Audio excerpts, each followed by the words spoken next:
अब देखिए, Instagram, Facebook, Telegram ये ऐसे प्लेटफॉर्म है जिनका इस्तेमाल हर दिन लाखों करोड़ों लोग करते हैं।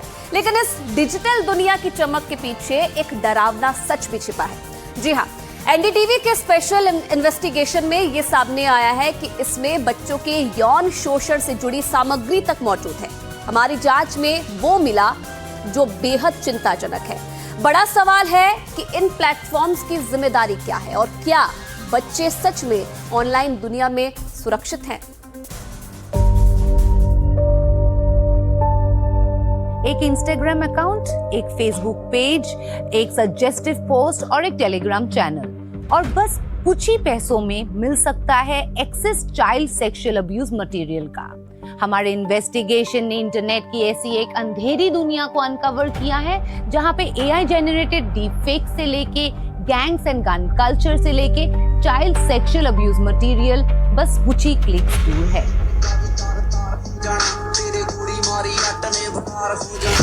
रील्स, पोस्ट और लगातार स्क्रॉलिंग के पीछे छिपी है एक और ज्यादा अंधेरी डिजिटल दुनिया। एनडीटीवी ने कई दिनों तक इंस्टाग्राम, फेसबुक और टेलीग्राम की जांच की। इस इन्वेस्टिगेशन में सामने आया कि कैसे सेक्सुअल कंटेंट, बंदूक और गैंग कल्चर का जश्न मनाने वाले पोस्ट और ऐसे टेलीग्राम चैनल मौजूद हैं जो कथित तौर पर सिर्फ 50 रुपए में संदिग्ध बाल यौन शोषण सामग्री उपलब्ध कराने का दावा करते हैं। अगर हमारी इन्वेस्टिगेशन में इतना कुछ सामने आ सकता है तो फिर कितना कुछ अभी भी छिपा हुआ है, और उन करोड़ों लोगों, खासकर बच्चों की सुरक्षा कौन कर रहा है जो हर दिन इन प्लेटफॉर्म्स का इस्तेमाल करते हैं। भारत सरकार ने मेटा के खिलाफ कार्रवाई शुरू की है क्योंकि इंस्टाग्राम पर विज्ञापनों के जरिए बाल यौन शोषण कंटेंट को प्रमोट किए जाने का मामला सामने आया है। कंपनी को नोटिस जारी किया गया है, ऐसे कंटेंट को हटाने का आदेश दिया गया है और कंपनी से जवाब मांगा गया कि आखिर ऐसे विज्ञापनों को अनुमति कैसे दी गई। लेकिन सवाल है, ये समस्या आखिर कितनी बड़ी है? एनडीटीवी की जांच सिर्फ एक प्लेटफॉर्म तक सीमित नहीं है।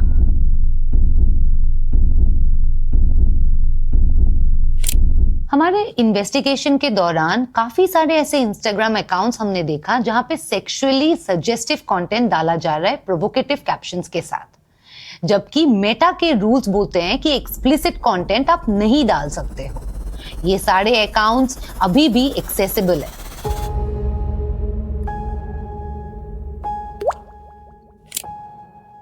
इंस्टाग्राम के कम्युनिटी स्टैंडर्ड्स यौन रूप से स्पष्ट सामग्री पर रोक लगाते हैं। हालांकि ब्रेस्ट फीडिंग, बच्चे का जन्म, शिक्षा या जागरूकता जैसे रेफरेंसेस में गैर यौन नग्नता के कुछ चित्रणों को अपवाद के तौर पर अनुमति दी जाती है।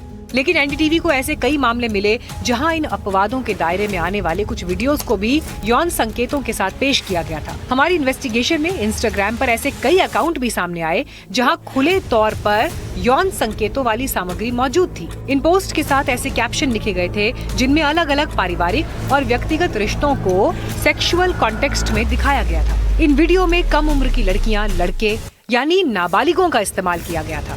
इनमें कुछ ऐसे पोस्ट और वीडियो भी थे जो बच्चों को यौन रूप से दिखाने या बाल यौन शोषण की ओर इशारा करते हैं। इंस्टाग्राम का कहना है कि बच्चों के शोषण के प्रति उसकी नीति जीरो टॉलरेंस की है और ऐसी सामग्री को पहचानने और हटाने के लिए वो टेक्नोलॉजी का इस्तेमाल करता है। लेकिन इसके बावजूद इस तरह की सामग्री का उपलब्ध होना उसकी कंटेंट मॉडरेशन सिस्टम की निरंतरता और प्रभावशीलता पर गंभीर सवाल खड़े करता है। ये सामग्री बेहद परेशान करने वाली है। जब हमने सेपरेटली टेलीग्राम को इन्वेस्टिगेट करना शुरू किया तब हमें ऐसे कई सारे टेलीग्राम चैनल्स और ग्रुप्स मिले जहां पे चाइल्ड सेक्सुअल अब्यूज मटेरियल बेचने के बारे में बातचीत हो रही थी। इनमें से एक ग्रुप में जब मैंने बातचीत शुरू की तो वहां पे एक सेलर ने मुझे बोला कि आप 50 रुपीज का पेमेंट कीजिए और आपको हम चाइल्ड सेक्सुअल अब्यूज मटेरियल भेजेंगे। आप देख सकते हैं मेरे फोन में ये इमेज जहां पे मैंने उनको 50 रुपए की पेमेंट किया है, और यहाँ पे आप देख सकते हैं कि कैसे उन्होंने मुझे मल्टीपल फाइल्स भेजे हैं of suspected child sexual abuse material. Telegram का कहना है कि वो गैर कानूनी सामग्री को सक्रिय रूप से हटाता है और अपनी सेवा शर्तों का उल्लंघन करने वाले अकाउंट्स को ब्लॉक करता है। प्लेटफॉर्म के मुताबिक वो हर दिन हजारों ग्रुप्स और चैनल्स को ब्लॉक करता है और लाखों कंटेंट पीसेस को हटाता है जिनमें बच्चों के यौन शोषण से जुड़ी सामग्री हिंसा के लिए उकसाने वाली सामग्री और गैर कानूनी सामानों की लिस्टिंग शामिल है। लेकिन एनडीटीवी की जांच में ऐसे चैनल सामने आए जो कथित तौर पर खुले तौर पर संदिग्ध CSAM का प्रचार कर रहे थे और बेहद आसानी से इसकी बिक्री को संभव बना रहे थे। अब सवाल है, टेलीग्राम की तरफ से कार्रवाई के दावों के बावजूद ऐसी सामग्री अब भी कैसे अवेलेबल है? और आखिर बच्चों के यौन शोषण से जुड़ी सामग्री का प्रचार और वितरण करने के लिए अपराधी इस प्लेटफॉर्म का इस्तेमाल कितनी आसानी से कर पा रहे हैं? सवाल ये है कि मॉडरेशन की प्रक्रिया से ये सामग्री आखिर बच कैसे पाती है? संदिग्ध बाल यौन शोषण सामग्री को इतने खुले तौर पर विज्ञापित कैसे किया जाता है? क्या आपराधिक नेटवर्क मॉडरेशन सिस्टम से आगे निकल रहे हैं? एनडीटीवी को दिए एक बयान में टेलीग्राम ने दोहराया कि वो बाल यौन शोषण सामग्री यानी CSAM के वितरण पर पूरी तरह रोक लगाता है।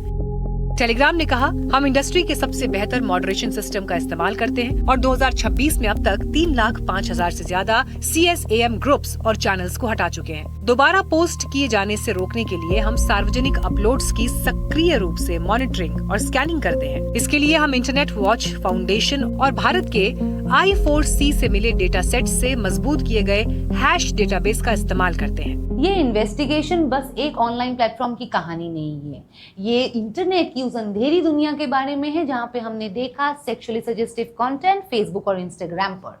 हमने ये भी देखा कि कैसे सेवरल यूजर्स टेलीग्राम चैनल्स पे openly child sexual abuse material भी एडवर्टाइज करते हैं। हमने गैंग्स और गन कल्चर भी देखा सोशल मीडिया प्लेटफॉर्म्स पर। अब सवाल ये है कि क्या सोशल मीडिया प्लेटफॉर्म्स सही में यूजर्स को सुरक्षित रखने के लिए कुछ कर रहे हैं? जब हमने फेसबुक की जांच की तो हमें ऐसे पेज मिले जहां AI से बनाई गई यौन संकेतों वाली सामग्री मौजूद थी, जिसमें दिखने वाली महिलाएं भारतीय प्रतीत हो रही थीं। कई पोस्ट में महिलाओं को शोषणकारी और अपमानजनक परिस्थितियों में दिखाया गया था। और भी ज्यादा चौंकाने वाली बात ये थी कि जैसे ही एक वीडियो खत्म होता था, फेसबुक का रिकमेंडेशन कथित तौर पर उसी तरह के एक और वीडियो को सामने ला रहा था। यानी एक सिलसिला बन रहा था जिसमें एक जैसी सामग्री लगातार दिखाई जा रही थी। एनडीटीवी को ऐसे फेसबुक पेज भी मिले जिनका इस्तेमाल टेलीग्राम चैनल्स को प्रमोट करने के लिए किया जा रहा था, जहां आपत्तिजनक सामग्री मौजूद थी। इन चैनल्स के लिंक, पोस्ट, कमेंट्स और पेज डिस्क्रिप्शन के जरिए शेयर किए जा रहे थे। सवाल है, फेसबुक उन एल्गोरिदम्स को कैसे मॉडरेट करता है जो यूजर्स को कंटेंट की सिफारिश करते हैं? क्या प्लेटफॉर्म हानिकारक सामग्री को ज्यादा लोगों तक पहुंचने से रोकने के लिए पर्याप्त कदम उठा पा रहा है? एनडीटीवी के सवालों के जवाब में मेटा ने एक बयान जारी करके कहा कि यौन शोषण और गैर कानूनी गतिविधियों पर रोक लगाता है। मेटा के प्रवक्ता ने कहा, अपराधी लगातार अपनी रणनीतियां बदलते रहते हैं ताकि पहचान से बच सके। इसी वजह से हम अपनी तकनीक को लगातार बेहतर बनाने, दुर्भावनापूर्ण वेबसाइट्स के लिंक को ब्लॉक करने और कानून लागू करने वाली एजेंसीज को ऐसे व्यवहार के पीछे मौजूद लोगों पर कार्रवाई करने में मदद करने के लिए काम करते हैं।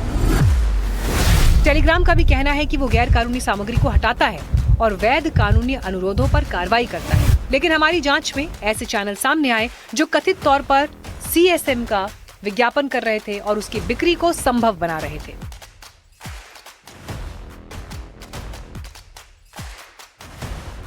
बड़ा सवाल कायम है, क्या डिजिटल स्पेस का अपराधों के लिए इस्तेमाल करने वालों से निपटने के लिए प्लेटफॉर्म्स के सुरक्षा उपाय और प्रवर्तन तंत्र उतनी तेजी से आगे बढ़ रहे हैं? क्या इन प्लेटफॉर्म्स का इस्तेमाल करने वाले बच्चे सुरक्षित हैं? इंटरनेट ने हमारी आम जिंदगी काफी बदल दी है, लेकिन क्राइम और एक्सप्लॉयटेशन के तरीके भी काफी बदल चुके हैं। हमारे इन्वेस्टिगेशन में हमने देखा कि किस तरीके में ये डिस्टर्बिंग पैटर्न्स काम करते हैं सोशल मीडिया प्लेटफॉर्म्स पे। सवाल ये नहीं है कि क्या इस तरीके के नुकसान पहुंचाने वाला कंटेंट ऑनलाइन अवेलेबल है। कंटेंट जरूर है, लेकिन एक्चुअल सवाल ये है कि क्या इस कंटेंट को हमारे फोन के स्क्रीन तक पहुंचने से पहले रोका जा रहा है और क्या हमारे बच्चे सही में ऑनलाइन सुरक्षित है। कैमरा पर्सन आजम के साथ मैं बिस्मी टास्किन, एनडीटीवी इंडिया के लिए।